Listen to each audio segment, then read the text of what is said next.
Et si un seul nom pouvait changer le destin d'un continent, c'est exactement ce qui vient de se produire, et le monde entier retient son souffle. L'Afrique du Sud a brisé la tradition sacrée du G20 en refusant de se plier aux rituels imposés par les puissances occidentales. Ce geste, en apparence simple, a provoqué un séisme dans toutes les capitales occidentales, Washington, Londres, Paris. Aucun dirigeant ne s'attendait à ce qu'un pays africain ose dire stop, et pourtant, c'est arrivé. Depuis toujours, l'Afrique était invitée à venir, à se déplacer, à demander la reconnaissance. Mais aujourd'hui, la donne a changé. Ce n'est plus l'Afrique qui traverse les océans pour recevoir des consignes et des leçons. C'est désormais au monde de venir vers l'Afrique, de reconnaître sa souveraineté et de traiter ses dirigeants avec le respect qu'ils méritent. Un symbole fort qui fait trembler les vieilles certitudes et bouleverse l'ordre mondial établi. Ce refus n'est pas qu'un simple caprice diplomatique. L'Afrique du Sud a osé mettre en jeu sa réputation sur la scène internationale, risquant de rater ou de saisir le tournant historique de tout un continent. Car derrière ce non, il y a l'affirmation d'une nouvelle dignité africaine, l'opportunité de récupérer le temps perdu à suivre des modèles imposés, et la possibilité de façonner un futur où l'Afrique n'est plus spectatrice, mais actrice principale. Alors, comment en est-on arrivé là? Pourquoi ce geste inédit est-il en train de tout changer? Pour comprendre l'ampleur de ce bouleversement, il faut remonter aux racines profondes de cette nouvelle conscience africaine. Plongeons dans les coulisses de la décision sud-africaine. Pendant des décennies, l'Afrique a suivi le protocole, mais à quel prix? À chaque changement de présidence du GVINGT, un même rituel. Le leader sortant traversait continent et océan pour remettre le flambeau à l'hôte suivant. Ce geste présenté comme marque de respect et de continuité cachait en réalité une hiérarchie bien ancrée. Les chefs d'État africains, eux, étaient rarement invités comme des égaux. Ils étaient attendus, presque convoqués, dans les capitales occidentales, que ce soit à Londres, Paris ou Washington. Là-bas, les discussions ressemblaient moins à un échange qu'à une leçon à sens unique. En contrepartie, l'Afrique repartait trop souvent avec des promesses creuses, ou pire des miettes qu'on osait baptiser partenariats. Ce modèle n'était pas un dialogue, mais la perpétuation d'un ordre où l'Afrique devait s'effacer, jouer le rôle du figurant et remercier pour si peu. Année après année, ce conformisme diplomatique a coûté cher. Temps perdu, ressources englouties et dignité piétinée. Accepter ces rôles imposés, c'était entretenir le statu quo et laisser d'autres façonner l'avenir du continent. Mais cette époque touche à sa fin. Cette année, l'Afrique du Sud a tracé une ligne rouge qui bouleverse l'ordre établi. Pour la première fois, un État africain a osé dire non et imposer ses propres règles. Découvrons comment ce geste a bouleversé le jeu diplomatique mondial. Dire non, c'est risqué, mais parfois c'est indispensable. Au cœur de la transition du G20GT, l'Afrique du Sud a posé un acte sans précédent. Aucun ministre, aucun ambassadeur, aucun officiel sud-africain n'a pris l'avion pour assister à la cérémonie de passation aux États-Unis. Le message? Clair, net, irrecevable, plus de soumission automatique, le temps de la dignité est venu.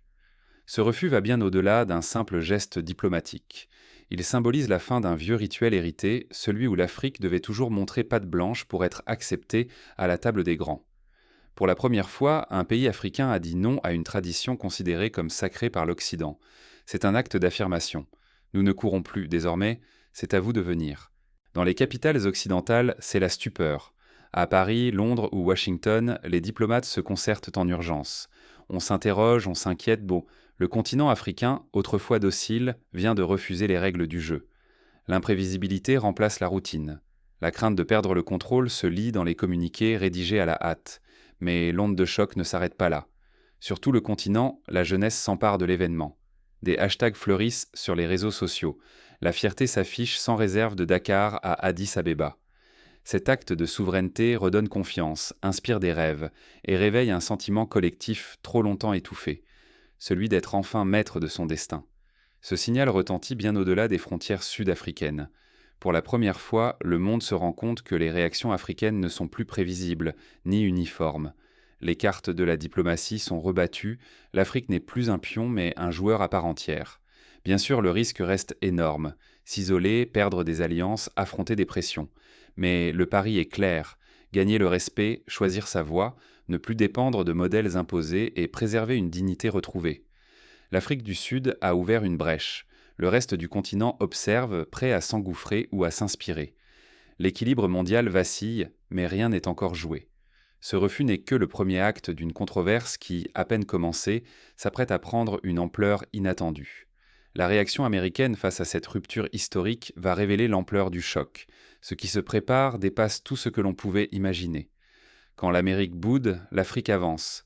Face au refus de l'Afrique du Sud de perpétuer les vieux rituels, Washington a choisi la fuite. Les États-Unis boycottent, pour la première fois de leur histoire, le sommet du G20 organisé à Johannesburg. Jamais encore la Maison-Blanche n'avait manqué une telle rencontre. Ce boycott est perçu comme une gifle, un acte de mépris, mais aussi comme un aveu. L'ordre mondial n'est plus immuable. L'absence américaine laisse un vide immense. Mais ce vide attire. La Chine, l'Inde, la Russie et le Brésil s'y engouffrent, multipliant les accords, les rencontres informelles et tissant de nouveaux réseaux d'influence avec les dirigeants africains. Ce moment marque un basculement. Pour la jeunesse africaine, cette dignité affichée par les chefs d'État devient un modèle. Sur les réseaux sociaux, les discussions enflamment l'imagination.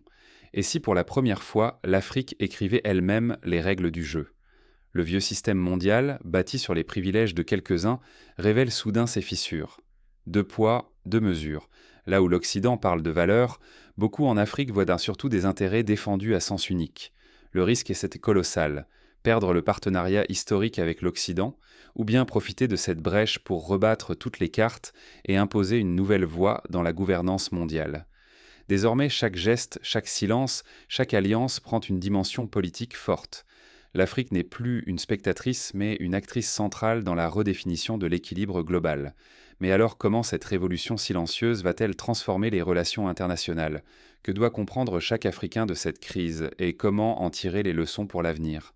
Ce moment n'est pas une fin, mais un commencement pour chaque Africain.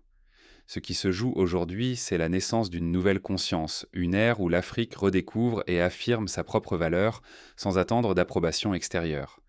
L'Afrique ne se contente plus d'observer l'histoire. Elle l'écrit avec ses propres mots, son propre souffle, sa propre dignité.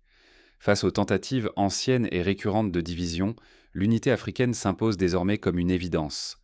Les frontières tracées par d'autres ne valent plus face à la force d'une volonté commune. Ce refus de se plier à des rituels vides n'est pas un acte isolé. Il incarne la résolution d'un continent à ne plus laisser son destin se décider ailleurs. Pour la jeunesse, le message est limpide. La soumission n'est plus la norme. Les regards d'admiration ou de pitié venus d'ailleurs n'ont plus la même emprise. Désormais, il s'agit d'oser exister, de se tenir droit et de refuser de se contenter de miettes, car l'Afrique mérite mieux, beaucoup mieux. L'expérience collective de ce moment crée une dynamique nouvelle. On le sent dans la rue, sur les réseaux, dans les conversations. La solidarité renaît, l'ambition aussi.